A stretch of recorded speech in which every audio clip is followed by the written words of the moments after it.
Hello and welcome to Isolation, the human story of the pandemic. My name is Jody Cooper, and today I'm joined by Ashley Southall. Ashley, hello and welcome to today's podcast. Thank you very much for joining me. You're welcome. Whereabouts are you speaking from? So I am in Bedfordshire in the UK. So we live in a little town called Sandy, which is not really known for anything apart from the RSPB headquarters. The Royal Society for the Protection of Birds, is it? Birds, that's the one. Yeah. Ah. Yeah, so we've got a nice sort of sanctuary near us that we can walk to, but otherwise it's a fairly sleepy little village or town now. I'm not familiar with Sandy. I'm guessing it's pretty small. Yeah, it is small. Yeah, our nearest sort of big town is Bedford. Okay, yeah, I've heard of that. Don't think I've been there, but I've heard of it. Yeah, it's interesting because part of this podcast is to try and sort of explore different people's realities during the pandemic. So since you're a doctor, I thought it would be nice to kind of get a doctor's perspective on the pandemic, how you saw yourself as a doctor in this situation. It was initially, I think, quite terrifying. I don't know whether this was a good thing or a bad thing at the time, but I remember sitting my family down and saying, look, this is what's going on in Italy. It's probably going to come over here. And, if that happens, it's my job, it's my duty to be looking after people.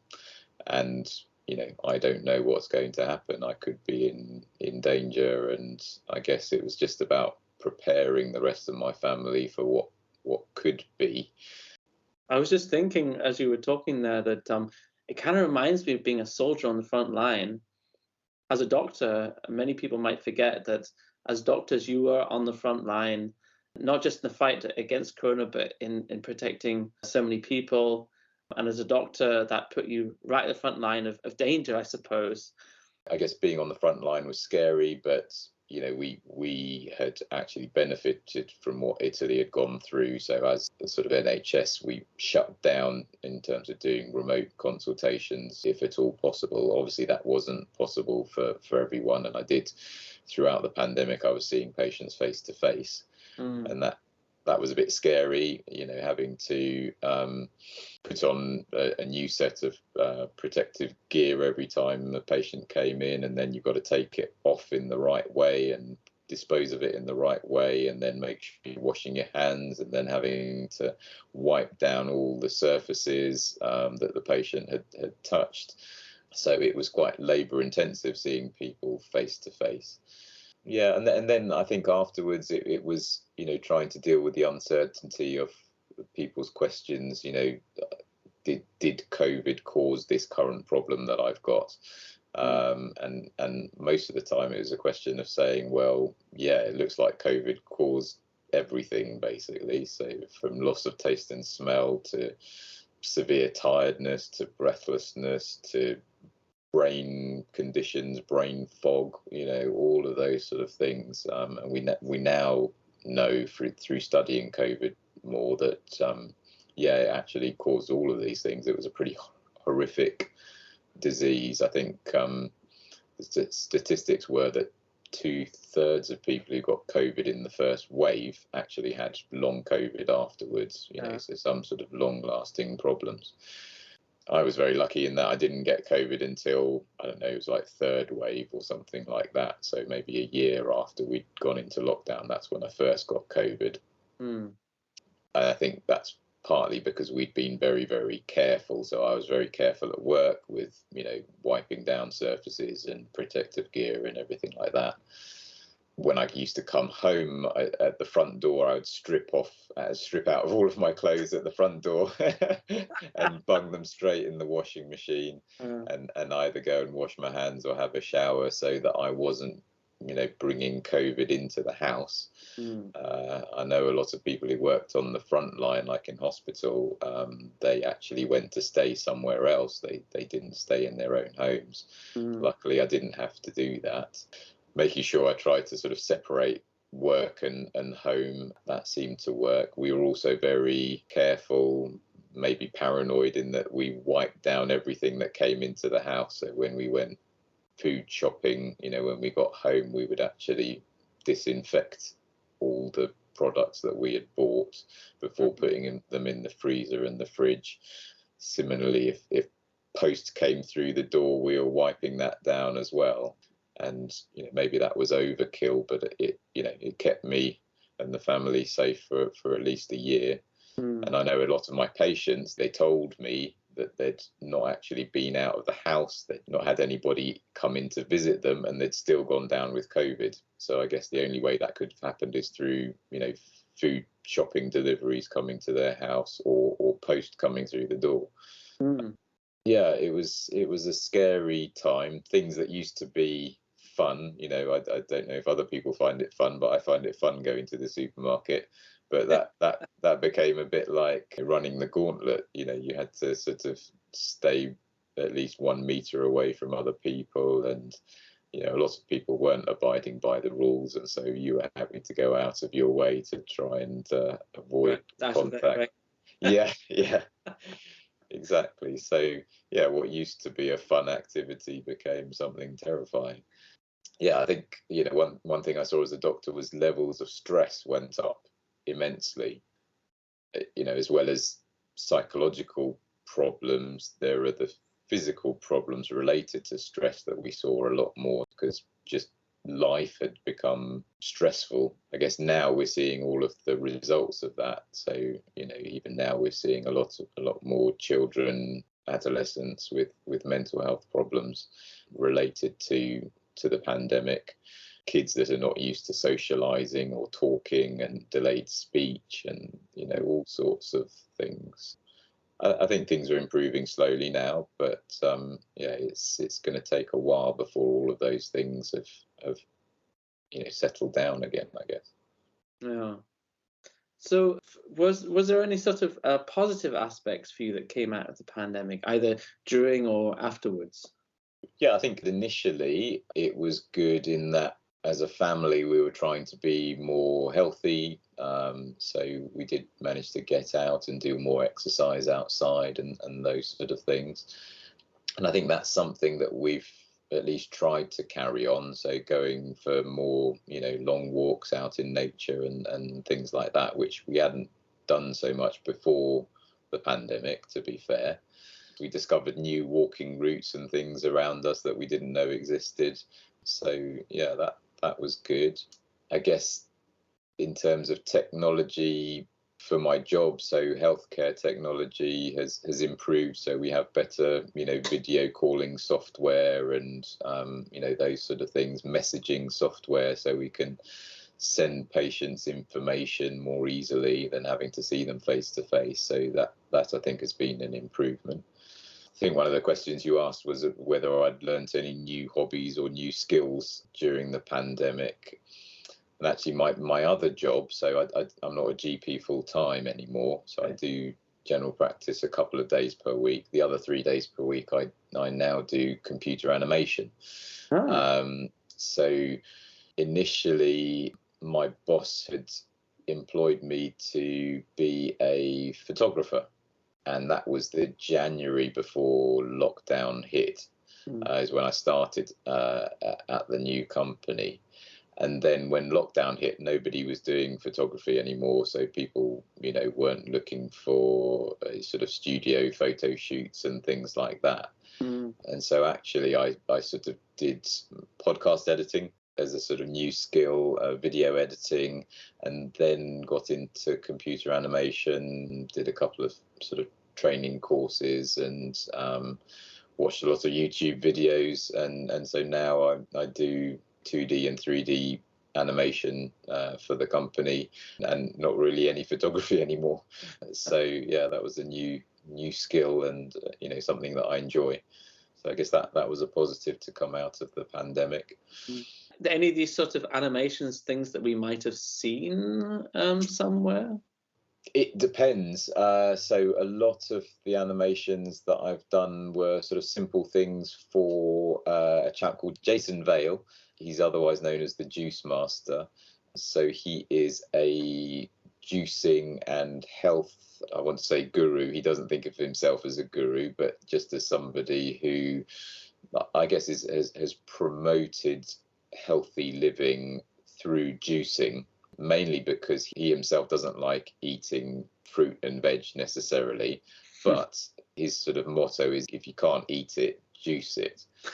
And he's gone through a very interesting journey in that he was overweight and he had a lot of skin conditions and asthma and things like that. And actually, by realizing that he didn't have to eat vegetables, he could juice them with a bit of apple juice instead to make it more palatable, he was actually able to improve his health immensely. And he's sort of promoted that to other people. He's done a very interesting documentary called Super Juice Me, which you can see on YouTube. I think it's been watched by like 6 million people or something like that. And he basically looked at a few different people with different health problems, put them on a juice diet for 28 days at one of his retreats that he runs in Portugal, and then sort of measured the effects of that at the end of the 28 days. And the results were quite astonishing. A lot of his sort of social media videos and things like that I've had something to do with. I've edited a lot of his podcasts where he sort of interviews celebrities and things. So that's probably the biggest place where you'd be able to see my work. On YouTube. Okay, I'll have to do that. So yeah, that's quite, I guess, a change from being a doctor to going into animation. Like, yeah. I mean, I think I had been a GP full time, but it just got too much. So it's a very intense job. You're seeing a new patient every 10 minutes, and you've got to try and keep to time. And often people have got, lots of things they want to discuss with you, but then you've got a waiting room full of patients, and it all just gets very, very stressful. Yeah. And actually, my parents were both artists or designers, and being a doctor didn't allow me any sort of forum for my own creativity. Right. And I'd been interested in music and art and those sort of things, and being a GP full time was just all consuming, and I guess I was neglecting the creative side. So now splitting my sort of working week into two actually helps me to do both, and it's quite nice. So I do a day of GP, and then I generally have a couple of days of doing creative stuff where I can unwind a little bit, and then back to a day of GP again. So yeah, it's a nice mixture. And it must have been great that you already had the split before the pandemic, right? Yes, so when I first managed the split, it was maybe sort of 6 months before the pandemic hit. So before that, I'd been working full time as a GP. So yeah, it was quite lucky, really, and quite lucky that the creative job also I could do remotely. So everything that I was doing in the office, I could do from home, and in some ways I could do it faster at home because there are less distractions. Being in the office is great, but we often find that we're having too much of a laugh to actually do work efficiently sometimes. I think being in the office is better in terms of your creativity does spark off other people more.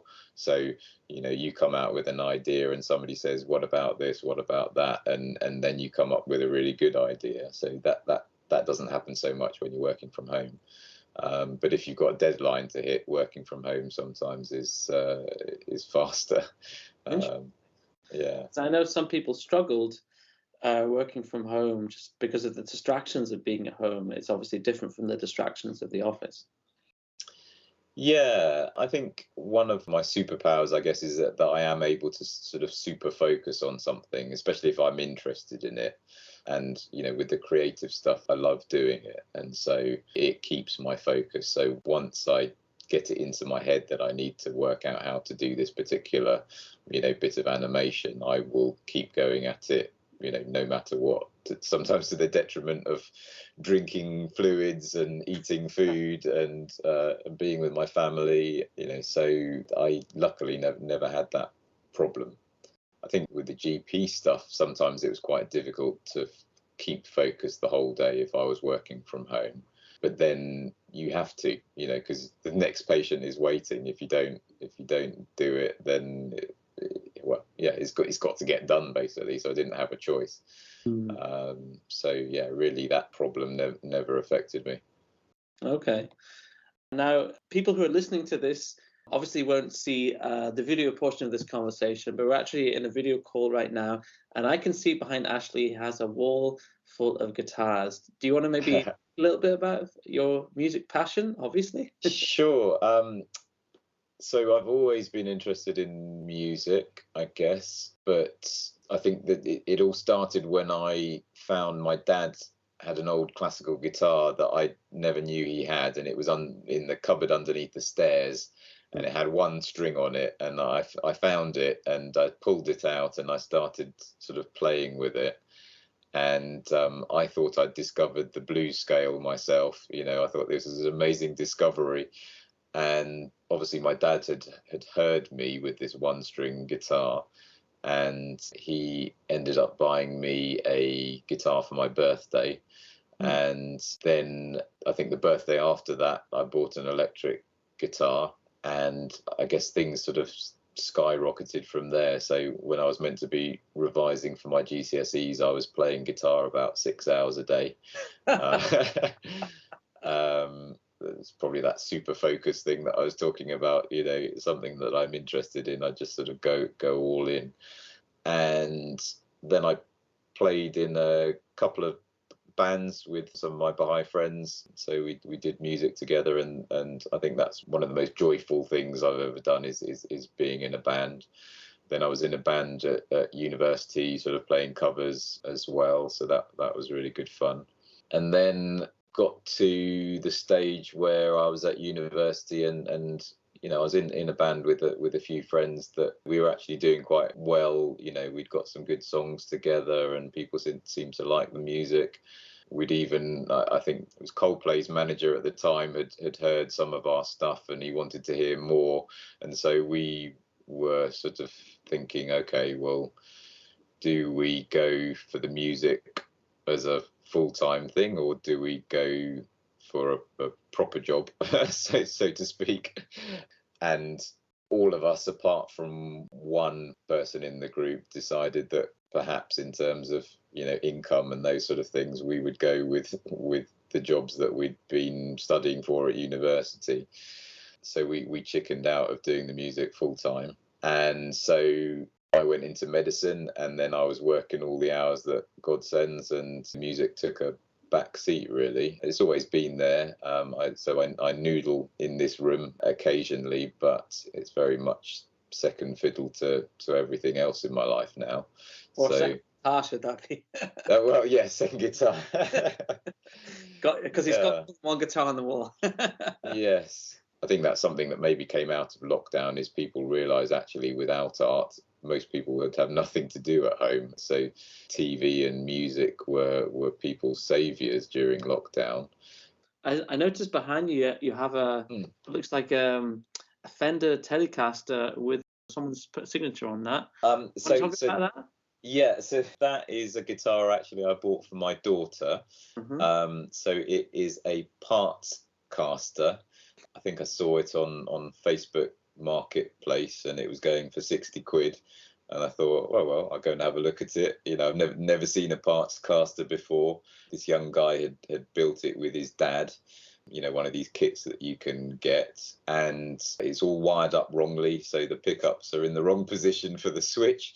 But apart from that, the neck's good, the pickups are good, it's got a nice sound. So I brought it home and sort of restrung it and set the action up and the intonation and things. And then my daughter chose a decal that she wanted me to put on the guitar, and I used a soldering iron to basically burn a unicorn into the body.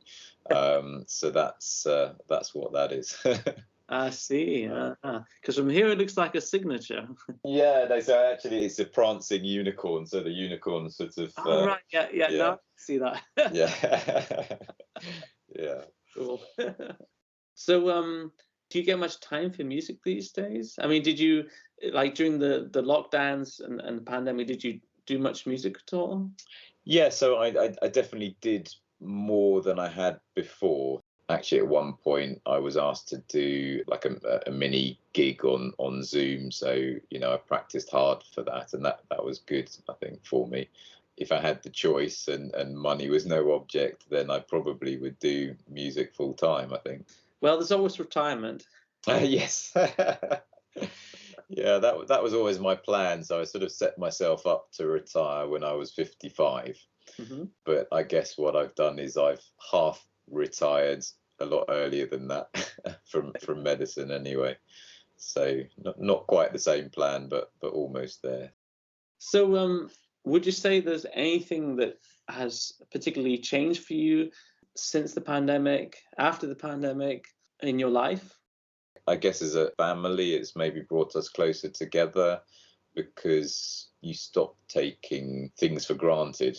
Many of the things that we did and we took for granted, we weren't able to do during the pandemic. And I guess as well as a family, being closer with friends as well, we cherish the time that we're able to spend face to face with each other more than we used to, perhaps.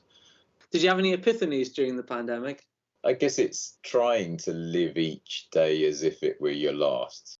And so I guess it's about being more in the moment and enjoying things and living life to its fullest as far as you're able to. Yeah. So that's probably the biggest epiphany. So thank you very much for joining me today, Ashley. For the next episode of this podcast, I will be welcoming my friend George Baumgartner, who, as an Alaskan pilot, has a very unique take on the pandemic, and his story is a very interesting one. So I hope you tune in for that. If you would like to get involved in this project yourself, simply head on over to my website, jodycoopermusic.com. There you can click on the tab called What's Your Story? And you can take part in a funny little quiz of mine where at the end of it, if you're successful, you can win a prize from me. If you would like to take part in an episode of this podcast, simply click on the contact tab, leave your details, and I'll get back to you. And to keep up to date with all things Jody, all you have to do is wait for the pop-up on my website and fill in your details there, and you will get signed up to my newsletter where, as a special thank you, you will get sent 5 of my original songs plus 5 videos explaining the stories behind those songs directly to your inbox. So all that's left for me to say is thank you so much for listening today. I hope you've enjoyed it, and I look forward to introducing my next guest on the next show. Bye for now.